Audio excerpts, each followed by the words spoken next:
My child, before you take another breath, before your mind begins to organize the noise of this day into its familiar categories of worry and waiting, I need you to stop and hear me. Not with your ears first, with the place in you that already knows my voice, even when your mind has forgotten how to be still. That place recognized something the moment you arrived here.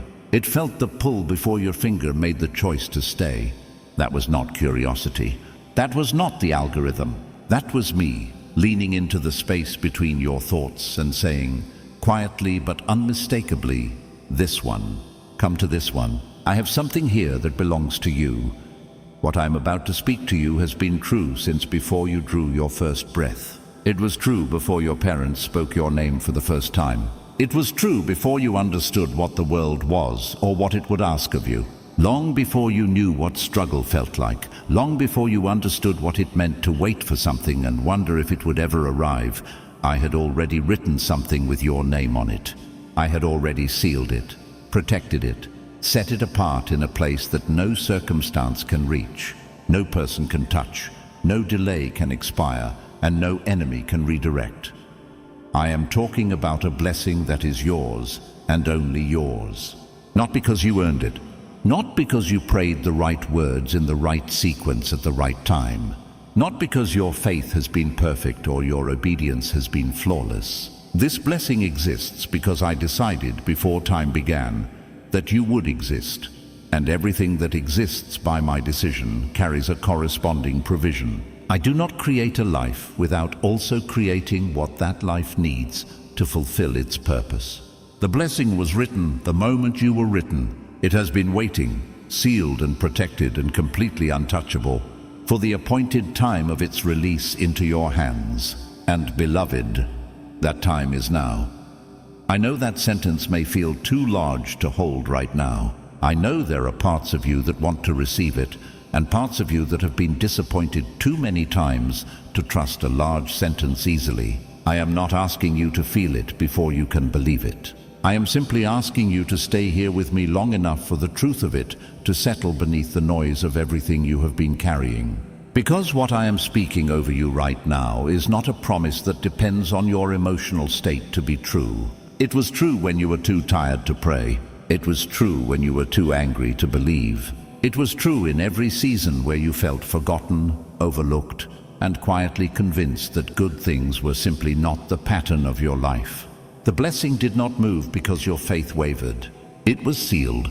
It stayed exactly where I placed it. It has been waiting for you, not judging you for how long it took you to arrive at this moment. My child, I want to tell you something about the nature of what I have prepared, because I do not want you to spend one more day misunderstanding why it has not yet arrived in the form you expected. You have been looking for this blessing through certain doors, certain people, certain circumstances, certain channels that seemed logical to you based on where you are standing. You thought it would come through a specific person who could open a specific door. You thought it would arrive through a promotion, a relationship, an opportunity that seemed close and then disappeared.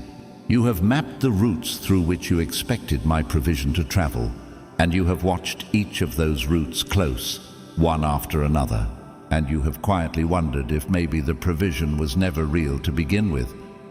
But here is what you could not see from where you were standing.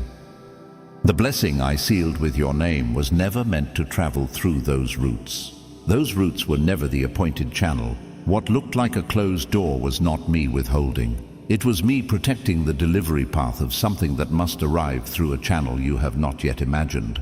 Because if it arrived through the channel you expected, you might attribute it to your own effort, your own strategy, your own ability to maneuver the pieces of your life into the right position. And I love you too deeply to let you spend the rest of your life thinking you built what I gave you. When what has been sealed with your name finally arrives, I want there to be no question in your mind, no alternative explanation, no natural reason sufficient to account for it. I want you to look at what I place in your hands and know, with the kind of knowing that lies below thought and above feeling, that this came from me and only from me. My child, let me tell you what I mean when I say this blessing is untouchable. I mean that every person who was supposed to block it has already been moved. Every circumstance that was positioned to delay it has already been repositioned. Every enemy strategy that was assembled against its arrival has already been dismantled in the spiritual realm, in ways your natural eyes have not yet seen and may not fully understand even after they become visible. The work of clearing the path for what carries your name has been ongoing in a realm you cannot observe, and it has been thorough. What arrives in your hands will not arrive having barely survived its journey to you. It will arrive complete, intact, and on time according to a schedule that was not written by human hands. I need you to hear this part carefully, because the enemy has been trying to convince you of the opposite. He has been whispering that the blessing was real once, but expired because you missed the window. He has been telling you that you were supposed to receive something years ago, but your mistakes cost you the opportunity, and what was originally yours was eventually given to someone else more deserving, more prepared, more faithful. This is one of the most effective lies he tells, because it is built on real feelings. You did miss some things. You did make mistakes. There were seasons where your choices narrowed the path unnecessarily. All of that is true, and I am not asking you to pretend otherwise. But here is what the lie leaves out. What I seal cannot be given to someone else. It was never in the enemy's power to reassign what I wrote with your name. Mistakes can delay. Disobedience can slow the journey. Bitterness can narrow the channel. But none of these things have the authority to permanently cancel what was written before you were born, because the writing was done by a hand that knew every mistake you would make before you made the first one, and wrote the blessing anyway. The blessing was not written for the version of you that never stumbled. It was written for you, the actual you, the one who stumbled and got back up, the one who doubted and kept praying anyway, the one who is sitting here right now, tired, but still listening. That is the one whose name is on it. If something is stirring in you as you receive these words, if a quiet warmth is moving in a place that has felt cold for a long time, type "I receive it" in the comments right now. Not later, right now, because that declaration is not just communication between you and a comment section. It is your spirit agreeing with what I have been speaking over your life since before you had language to respond to it. Type it now. Now I want to speak to you about the specific shape of what has been sealed, because I do not want you looking for it in the wrong form and walking past it when it arrives. This blessing carries your name across several areas simultaneously, because I do not compartmentalize the way the world does. I do not bless your finances while ignoring your health. I do not restore your relationships while leaving your peace in disorder. What was written for you was written whole, and what is being released whole. Concerning your finances, beloved, what is sealed with your name is not a small supplement to what you currently have. It is a repositioning, a shift from one level of provision to a different level entirely. The kind of shift that changes not just your immediate situation, but the financial reality of your household for years to come. It may arrive as something you already have suddenly increasing in value. It may arrive as a source of income that does not yet exist in your life, but will appear through a connection you have not yet made. It may arrive as the resolution of something financial that has been suspended or disputed or delayed, resolving suddenly and in your favor, in a way that surprises even the people involved in its resolution. However it arrives, it will not look like the modest improvement you have been hoping for when you were trying to keep your expectations reasonable. It will look like what it actually is, which is the overflow of heaven entering a space that has been under pressure for too long. Concerning your health, what is sealed with your name is healing that reaches the specific place you have been privately carrying concern about. Not the concern you have mentioned to others, the deeper one, the one you bring out only in the quietest moments of prayer, the one that wakes up with you in the early hours and sits on the edge of your thoughts throughout the day. I see that concern. I have always seen it.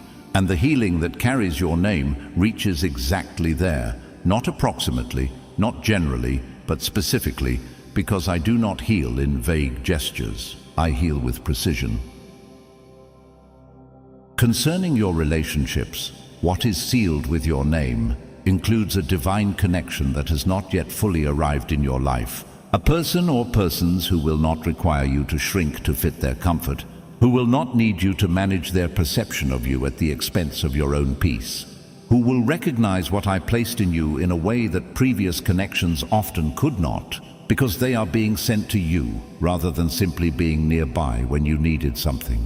There are also relationships already in your life that are sealed for restoration. Not partial recovery, not an awkward truce, but the kind of restoration that revisits the original design and repairs what distance and hurt disrupted. Concerning your purpose, what is sealed with your name is clarity about why you are here. Real, specific, actionable clarity that removes the feeling of wandering you have been carrying, sometimes loudly, sometimes in silence, for much of your adult life. The gifts inside you were never accidentally placed. They were specifically chosen for a specific contribution to a specific set of people in a specific season, and that season is being unlocked as I speak. You will not need to build the platform from the beginning. The platform is being built while you are standing still, and when you step into it, it will feel both completely new and deeply familiar because it was designed to fit exactly who you are. Say this out loud right now with your full voice. Say it as if you already know it is true, because you do. Say, what was written for me before I was born is being released into my hands now. It is untouchable. It is intact. It is mine, and I am walking into it.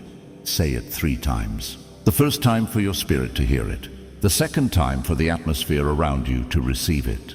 The third time as a declaration to every force that has been trying to convince you the blessing expired without ever becoming real in your life. My child, I want to tell you now about a woman named Ruth. Not the Ruth of ancient scripture, though her story carries the same pattern. This Ruth was a woman in her mid-40s who had spent the better part of 2 decades in a season she could only describe as surviving, not thriving. She had worked faithfully in a career that never quite compensated her fairly. She had loved people who left without explanation. She had prayed consistently for a specific financial breakthrough that seemed perpetually just outside her reach. She had tried to be strategic, tried to follow advice, tried to pursue opportunities with discipline, and watched most of them close before she could walk fully through them. By the time she found a message similar to this one, she had nearly stopped praying for the large things and had quietly renegotiated her expectations down to simply asking for enough to be comfortable. What happened in her life over the following 6 months could not be attributed to any single decision she made or any visible seed she planted in the natural. A property dispute that had been unresolved for 11 years, one she had stopped expecting to resolve in her favor, was settled through an outside legal intervention she had not initiated. The settlement placed funds in her hands that more than doubled what she had saved across her entire working life. Simultaneously, a professional connection she had maintained casually for years reached out with a consulting opportunity that evolved into a position offering her nearly twice her previous income. Within that same season, a health concern she had been quietly managing for 2 years showed dramatic improvement in a single follow-up scan that her doctor could not fully account for. She does not say these things happened because she had strong faith in that season. She says they happened despite the fact that her faith in that season was at its most fragile.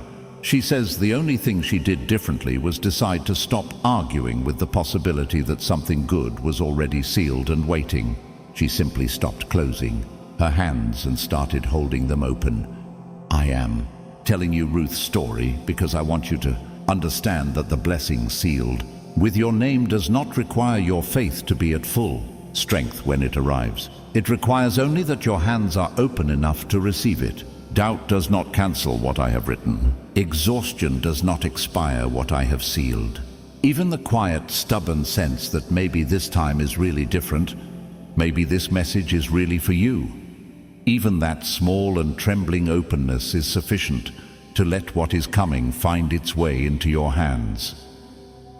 In the coming days, I want you to do one specific thing that will position your heart to receive rather than brace against disappointment. I want you to identify one area of your life where you have quietly lowered your expectation of me, where you have decided, not consciously but practically, to stop believing I would move in a significant way. You know which area it is. It came to your mind as you read that sentence. I want you to bring that specific area back into active prayer this week. Not with desperation and not with a list of demands, but with a simple, honest sentence. Something like, Father, I stopped believing you would move here. I am choosing to believe again, not because I understand the timing, but because I trust your character more than I trust my disappointment. That sentence, spoken honestly, is enough. It reopens the conversation in an area where silence had settled, and I move in reopened conversations. Comment below the single word that describes the area where you are choosing to believe again today. Finances, health, relationship, purpose, peace. Just one word, typed honestly, is a declaration that the closed conversation is reopening. Watch what begins to shift after you type it. If this word has moved something in you that has been still for a long time, share this message with one person who you sense has also quietly downgraded their expectations of what I am capable of doing in their life. They may not say it in those words, but you know who they are, and what you pass on to them today may be the exact word that reopens what they closed. Subscribe, because this is the beginning of what I am speaking into this specific area of your life, not the end. There is more I want to say about what carries your name, and I do not want you to miss the next part of it. Receive now my final decree over your life. The blessing sealed with your name before you were born has not expired. It has not been reassigned. It has not been reduced by time, by mistake, by delay, or by the seasons where your faith barely held its shape. It is intact. It is protected. It is on its way through a channel you have not yet seen, arriving at a time that is already appointed, in a form that will be unmistakably from me. Open your hands. Quiet the part of you that is braced against disappointment. Let what has always been yours finally arrive. It is sealed. It is coming. It has your name on it. Amen.